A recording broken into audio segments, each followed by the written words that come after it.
Assalamualaikum warahmatullahi wabarakatuh. Bismillahirrahmanirrahim. Innal hamdalillah nahmaduhu wa nasta'inuhu wa nastaghfiruh wa natubu ilaihi wa na'udzu billahi min shururi anfusina wa sayyiati a'malina. May yahdihillahu fala mudilla lahu wa may yudlil fala hadiya lahu.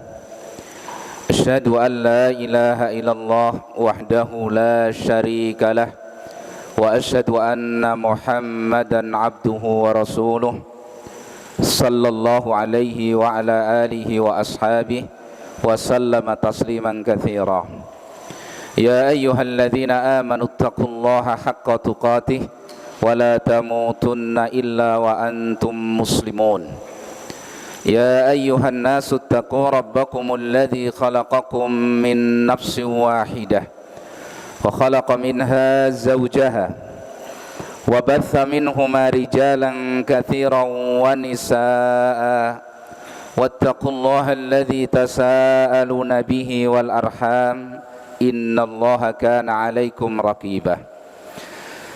يا أيها الذين آمنوا اتقوا الله وقولوا قولا سديدا يصلح لكم أعمالكم ويغفر لكم ذنوبكم ومن يطع الله ورسوله فقد فاز فوزا عظيما. أما بعد فإن أصدق الحديث كتاب الله وخير الهدي هدي محمد صلى الله عليه وسلم وشر الأمور محدثاتها وإن كل محدثة بدعة وكل بدعة ضلالة وكل ضلالة في النار. Ma'asyiral muslimin wal muslimat, ibadallah rahimani wa rahimakumullah. Alhamdulillah, pada malam hari ini kita bisa bermajlis kembali melanjutkan muqaddimah pengantar untuk pembahasan risalah yang qayyimah, yang sangat syarat dengan ilmu, yaitu Nawaqidul Islam li muallifihi Syekh Muhammad ibn Abdul Wahhab rahimahullahu ta'ala. Pada muqaddimah yang lalu kita sudah sampaikan bahwasannya seorang yang telah tetap Islamnya secara pasti, kaidahnya, rumusnya, man sabata islamuhu bil yaqin fala yazulu illa biyaqinin mislihi. Seorang yang telah tetap keislamannya secara yakin, maka tidak akan hilang Islam tersebut kecuali dengan sesuatu yang yakin semisal yakinnya Islam dia. Ini kaidah yang penting. Dan tidak boleh seorang menghilangkan atau menghukumi seorang batal keislamannya lalu dikeluarkan dari Islam menjadi seorang kafir kecuali dengan bukti yang yakin, yang jelas, ya, yang bayyin, yang terang, tidak ada kesamaran padanya, ya. Nah, apa mus? Oh ya, nanti aja. Baik. Jadi seperti itu kaidahnya, ya, rumusnya. Kesini apa kesini? Jadi kaidahnya, seorang yang telah tetap keislamannya secara yakin tidak boleh dibatalkan keislaman tersebut kecuali dengan bukti yang yakin semisal yakinnya keislaman dia. Jelas, ya? Maka tidak boleh bermudah-mudah. Kalau terjadi perselisihan bahwasanya ini membatalkan Islam dia apa tidak, maka asalnya Islamnya tidak batal, tetap dia sebagai muslim sampai sesuatu itu disepakati secara jelas oleh orang-orang yang berilmu bahwasanya telah batal keislaman seseorang tersebut. Jelas ya ini ya. Nah, itu kaidah yang sangat penting tentang keislaman seseorang. Kemudian berikutnya, rumus berikutnya, kelanjutannya, at-takfiru hukmun syar'iyyun. Menghukumi kafirnya seseorang itu hukum syar'i. Menghukumi seorang itu kafir, keluar dari Islam, itu hukmun syar'iyyun, hukum syar'i. Maradduhu ilallahi wa rasulihi, rujukannya adalah Allah dan Rasulnya. Tidak boleh seorang pun mengikutkan dirinya dalam menentukan hukum tersebut. Jelas ya? Jadi tadi seorang yang telah tetap Islamnya secara yakin nggak bisa dibatalkan kecuali dengan bukti yang yakin. Kemudian menghukumi seorang itu kafir, keluar dari Islam, ini hukum syar'i. Kembalinya kepada Allah dan Rasulnya, dalil dari Al-Quran dan Sunnah Rasulullah sallallahu alaihi wasallam. Fala yuhkamu fa'ilul mukaffirat, maka tidak boleh dihukumi orang yang melakukan hal-hal yang menjadikannya kufur bil kufri ainiyan, dihukumi dia kafir secara langsung per orangnya, illa idza tatawaffar surutu wa tantafiyal mawani, kecuali syarat-syarat untuk dijatuhkannya hukum sudah terpenuhi dan penghalang-penghalang dijatuhkannya hukum sudah tidak ada. Ya. Kemudian waqad qamat alaihil hujjatur risaliyah, dan sungguh telah tegak pada orang tadi hujjah risaliyah, yaitu risalah yang dibawa oleh Rasulullah sallallahu alaihi wasallam telah sampai kepadanya. Kalau belum sampai risalah nggak bisa dihukumi. Jelas ya? Jadi hukum takfir, mengkafirkan seseorang, keluar dari Islam, seorang dikeluarkan dari Islam, ini hukum syar'i. Tidak, bukan hukum perasaan. Ini kayaknya layak dikafirkan, kafirkan. Tidak boleh. Ini hukum syar'i. Maradduhu ilallahi wa rasulih, dikembalikan kepada Allah dan Rasulnya. Rujukannya adalah Al-Quran dan As-Sunnah. Siapa yang Allah kafirkan, maka wajib kita kafirkan. Siapa yang dihukumi kafir oleh Rasulnya SAW, maka kita hukumi kafir. Siapa yang Allah dan Rasulnya tidak mengkafirkannya, maka tidak boleh dihukumi kafir. Kita kafirkan orang yang menurut Allah dan Rasulnya kafir, meskipun Murji'ah tidak ridha. Karena yang mengatakan tidak ada takfir itu Murji'ah. Dan kita tidak kafirkan orang yang menurut Allah dan Rasulnya tidak kafir, meskipun Al-Khawarij tidak ridha. Ahlu sunnah antara Khawarij dan Murji'ah dalam bab ini. Tapi kembali kepada hukum Allah dan Rasulnya, maka tidak boleh bermudah-mudah mengkafirkan seseorang. Dan hak untuk inzalu hadal hukmi, ya, meletakkan vonis ini, itu haknya para ulama kibar, bukan orang-orang awam, karena mereka yang mengerti rincian-rincian kaidahnya. Maka kita beritahukan bahwa ini adalah hak mereka dan itu hukum Allah dan Rasulnya, supaya kita tidak masuk ke ruang tersebut sehingga tanpa disadari terperosok kepada akidah Al-Khawarij. Waliyadzubillah. Ahli sunnah itu wasat, pertengahan. Ahli sunnah pertengahan di antara kelompok-kelompok ahli bidah di tengah umat ini. Sebagaimana kaum muslimin adalah wasatan, umat pertengahan di antara umat-umat yang lain.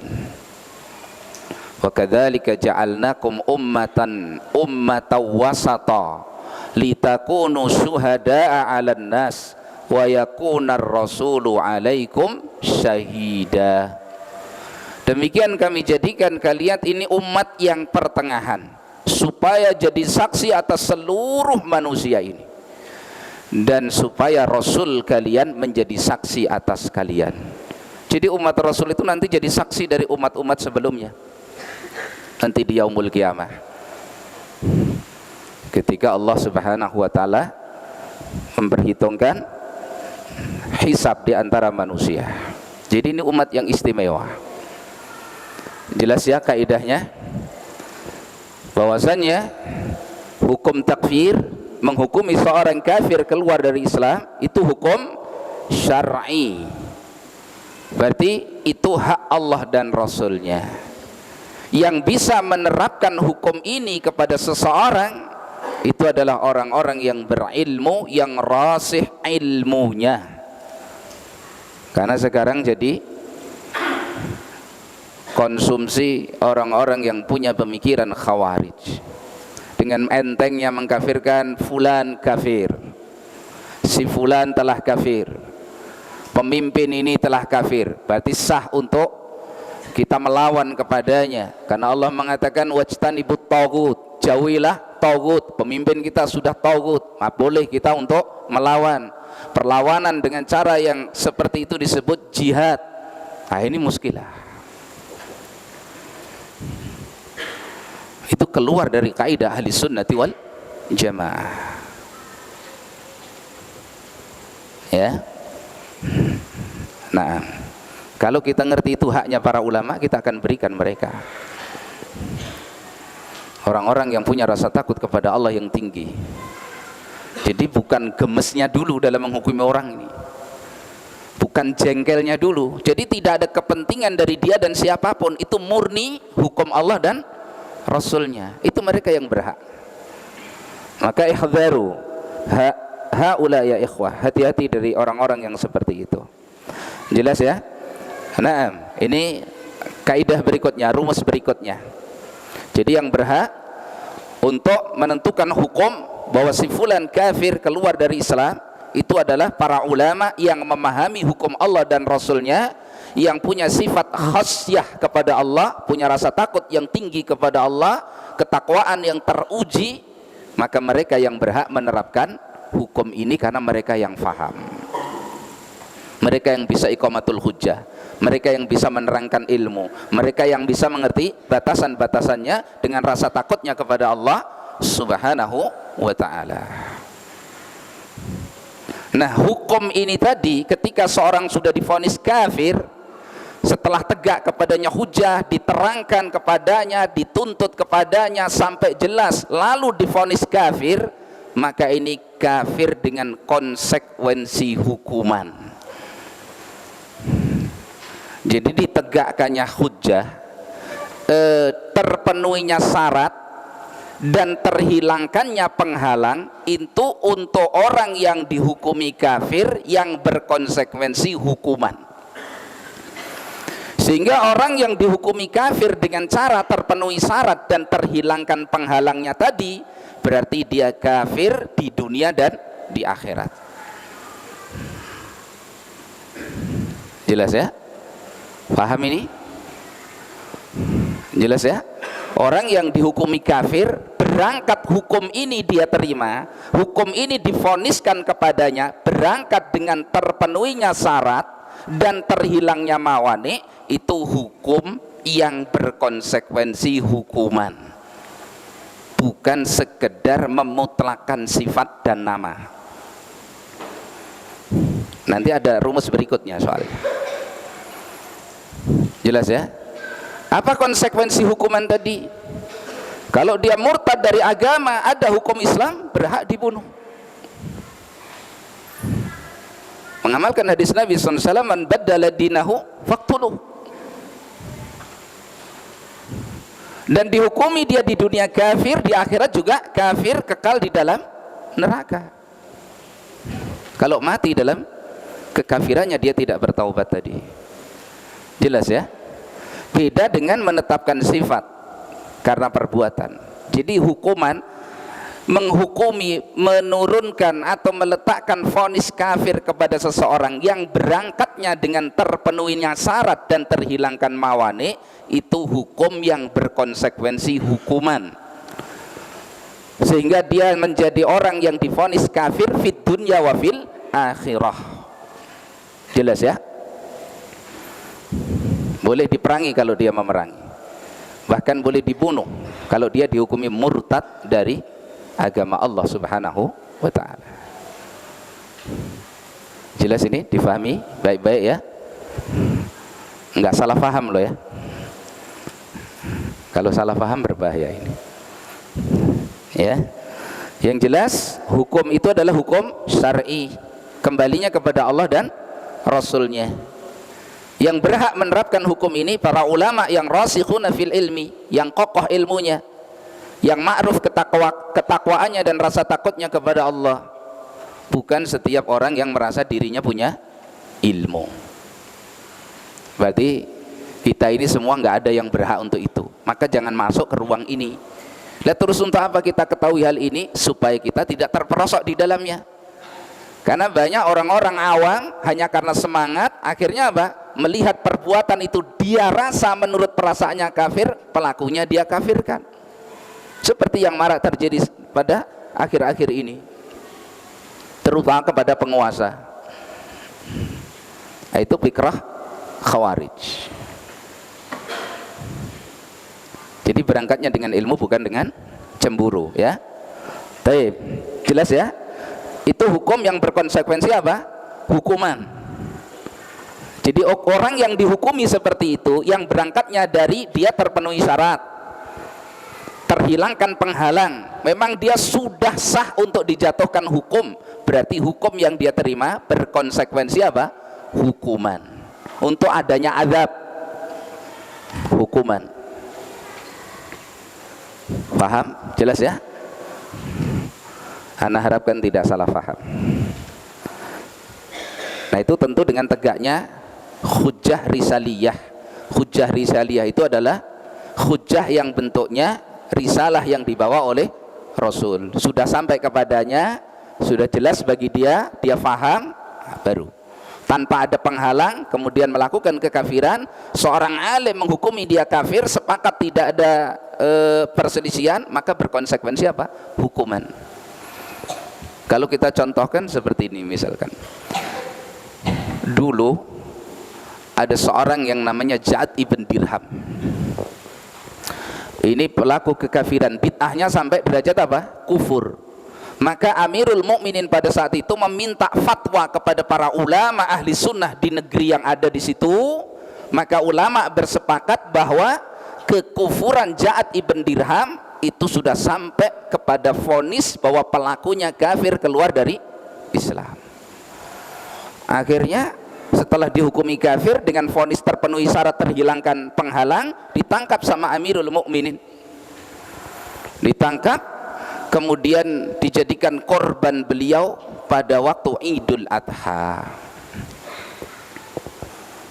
Jadi beliau ceramah. Setelah selesai khutbah, beliau katakan, wahai kaum muslimin, sembelihlah korban-korban kalian, mudah-mudahan Allah memberkahi korban kalian. Hari ini saya berkorban dengan Ja'ad ibn Dirham. Akhirnya beliau turun dari khutbahnya dan disembelih Ja'ad ibn Dirham, korban Idul Adha. Ini orang loh ya, bukan kambing. Jadi namanya konsekuensi hukuman, karena halal untuk dibunuh. Jelas ya? Jadi rumus kita ini menjatuhkan vonis hukum yang berkonsekuensi hukuman. Jelas ya? Nah, taib. Kemudian yang terakhir ini muqaddimah tambahan ya, tambahan supaya jadi bekal bagi kita. Sebelumnya permasalahan terkait dengan hukum mengkafir tadi, mengkafirkan itu ada dua.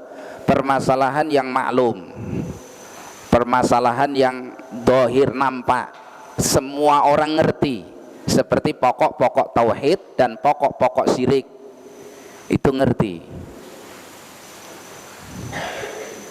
Ya, makanya ada sebagian orang ketika diingatkan ini kok istighosah kepada selain Allah, nah mereka membantah, berarti sudah sampai ilmu itu kepadanya, tapi memang membantah. Jelas ya, ada permasalahan-permasalahan yang samar, maka ini tidak sebagaimana hukum yang tadi. Permasalahan yang samar itu perlu terpenuhi syarat, terhilangkan penghalang seperti kaidah yang sebelumnya. Seperti misalkan masalah tentang sifat-sifat Allah, nah, ini butuh dalil dan butuh rincian yang lebih. Nggak semua orang bisa paham. Berbeda dengan berdoa, semua orang ngerti bahwa doa itu adalah ibadah. Kok diberikan kepada selain Allah, berarti dia berbuat syirik di dalam beribadah kepada Allah. Semua orang mengerti kalau nyembelih kambing diberikan kepada selain Allah, ini berkorban, berarti dia ngerti dia beribadah. Berbeda dengan masalah-masalah yang khafi namanya, yang tersembunyi, yang samar, itu butuh terpenuhi syarat dan terhilangkan apa? Penghalangnya. Jelas ya, dibedakan ya, seperti itu. Kemudian kaidah yang terakhir yang kita ingin sampaikan tadi, la budda an nufarriq, kita harus bisa bedakan, ahli sunnah harus bisa membedakan ya, fil mauqif, di dalam memberikan sikap, bainal mukhti wal mubtadi', antara seorang ahli sunnah yang salah dan seorang ahli bidah, dibedakan dalam bersikap. Jelas, seorang ahli sunnah yang ma'ruf dia mencintai sunnah Nabi, akidahnya di atas akidah ahli sunnati wal jamaah, satu saat kok terperosok kepada kesalahan, wa hatta ini kesalahan dalam bab akidah, maka dia disebut al-mukhti, orang yang keliru, tidak langsung divonis mubtadi'. Nanti sikapnya beda. Karena kalau disikapi sama, hampir tidak ada ulama kita yang selamat. Manusia nggak ada yang sempurna. Jelas ya? Maka dibedakan antara mensikapi al-mukhti, orang yang salah, dengan ahli bidah, dibedakan. Ini yang terjadi iltibas. Banyak sebagian kaum muslimin karena semangat saja, akhirnya dia menerapkan cara yang salah. Bahkan itu mirip-mirip cara khawarij. Dengan entengnya mengeluarkan seorang dari ahli sunnah. Dia bukan ahli sunnah, Ustadz Fulan bukan ahli sunnah, nggak boleh diambil ilmunya.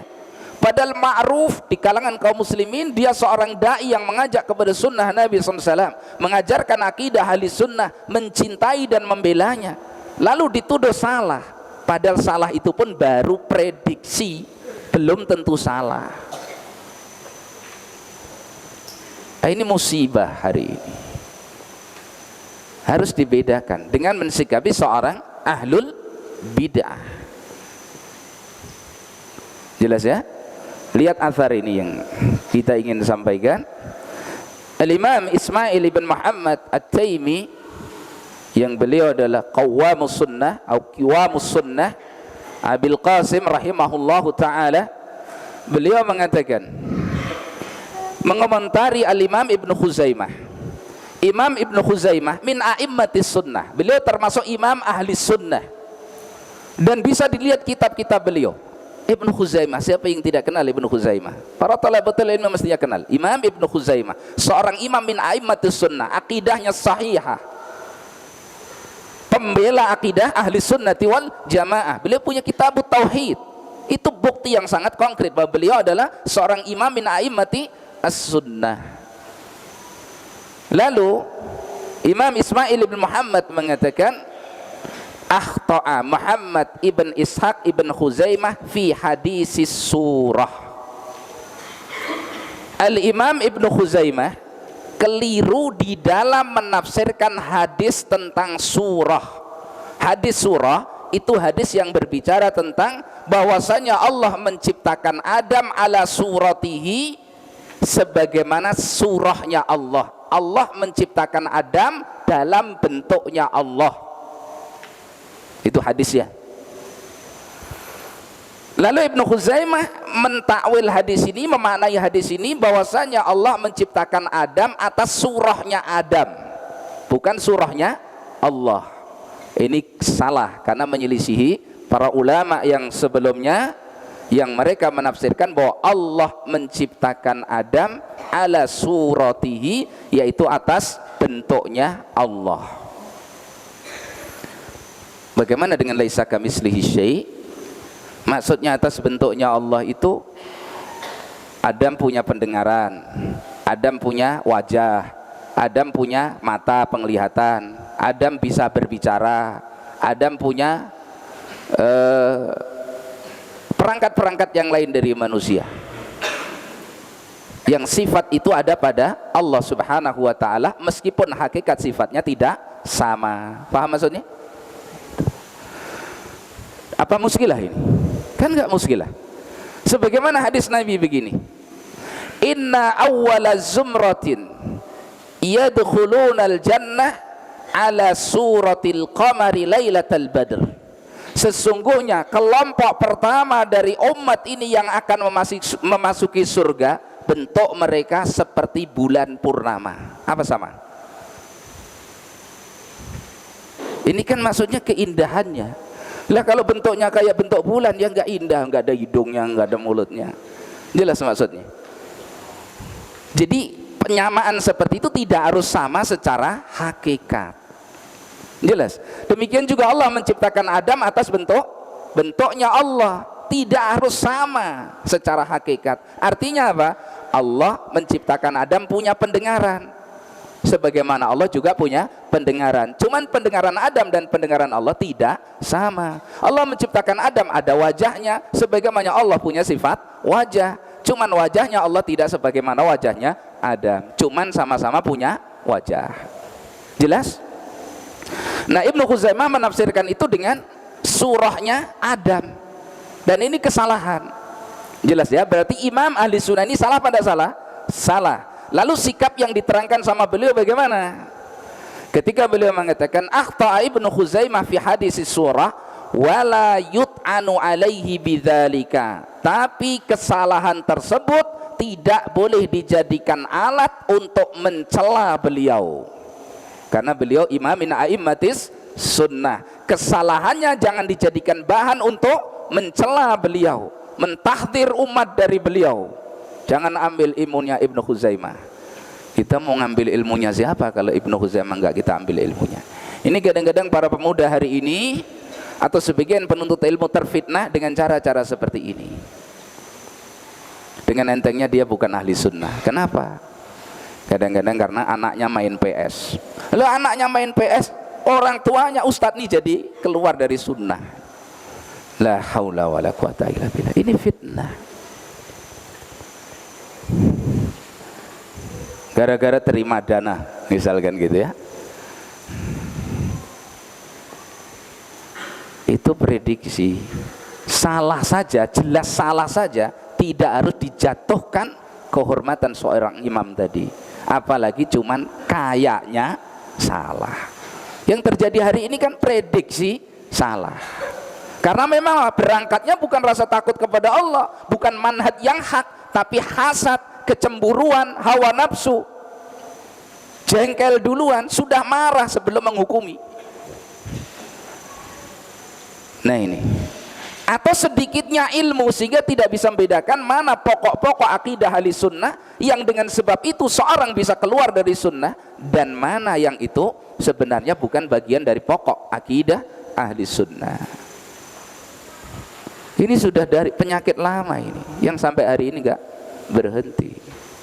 Bahkan orang yang tidak ikut menghukumi sebagaimana mereka menghukumi disamakan.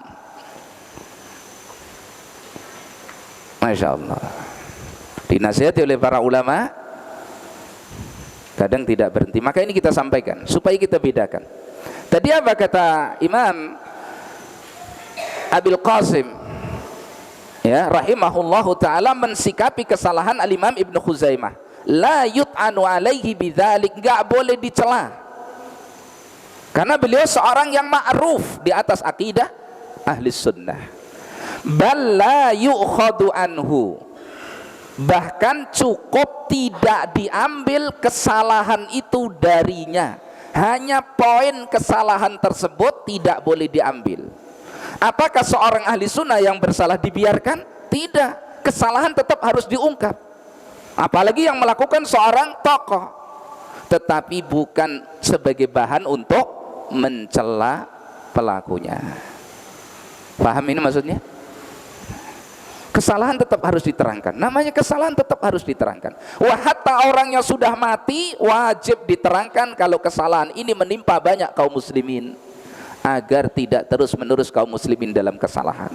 Tapi lihat siapa yang bersalah. Kalau seorang yang bersalah tadi imam min aimmatis sunnah, orang yang ma'ruf di atas akidah ahli sunnati wal jamaah, maka kesalahan tetap diterangkan sebagai kesalahan, diingatkan umat dari kesalahan tersebut, tapi tidak dijatuhkan kehormatannya dan dilarikan manusia darinya. Ini manhaj yang adil ahli sunnati wal jamaah seperti itu, ya. Maka beliau mengatakan hadza fahasbu, cukup seperti itu mensikapinya, tidak boleh lebih. Kesalahannya diterangkan supaya umat tidak terjatuh pada kesalahan tersebut, tapi tidak dicela dan tidak dirusak kehormatan pelakunya kalau itu kesalahan seorang ahlus sunnah. Bahkan kalau nggak perlu ibaratnya lebih dari perincian yang cukup, maka cukupkan dengan itu sebagaimana ini diterangkan. Diterangkan Ibnu Khuzaimah salah, na'am, tapi diterangkan sikapnya. Jelas ya? Demikian. Berbeda dengan ahli bidah, ya. Maka lihat, kalau ahli bidah tinggalkan, gak usah perdulikan, gak ada kemuliaan sama sekali, tinggalkan kalau itu ahli bidah. Karena betulnya itu kebetulan, salahnya memang akidah dia, manhaj dia, makanya beda.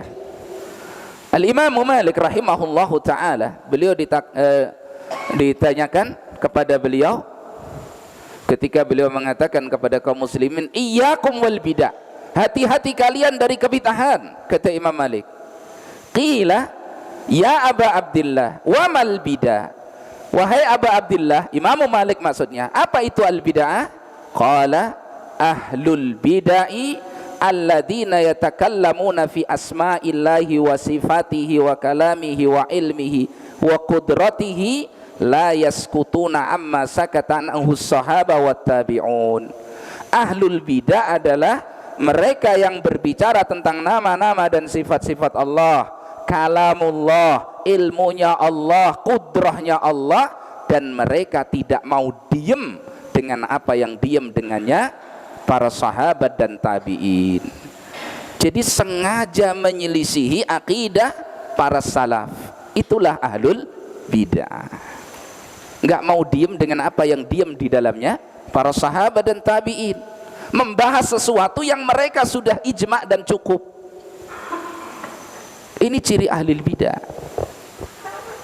Maka ahli sunnah itu seorang yang terlepas dari hawa nafsu.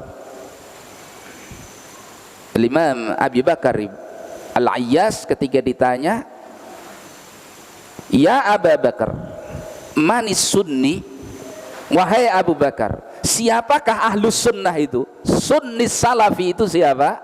Qala alladhi idza dzukiratil ahwa lam yaghdab li syai'in minha aw lam yata'assab li syai'in minha.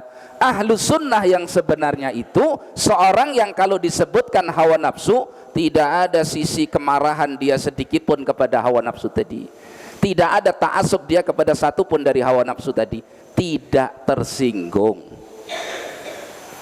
Orang kalau disebut sesuatu tersinggung, berarti sesuatu itu bagian dari miliknya.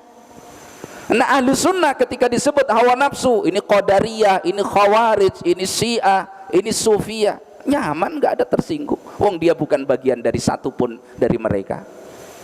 Jelas? Ahlu sunnah itu tajarrud lil haq, yang dia cari adalah kebenaran.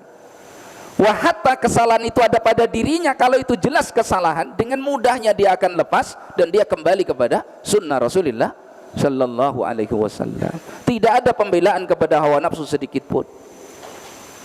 Jangan disebut ini kelompok ini ahli bidah misalkan, dia tersinggung, madek begitu. Wah, ini berarti dia punya bagian besar dari hawa nafsu tadi.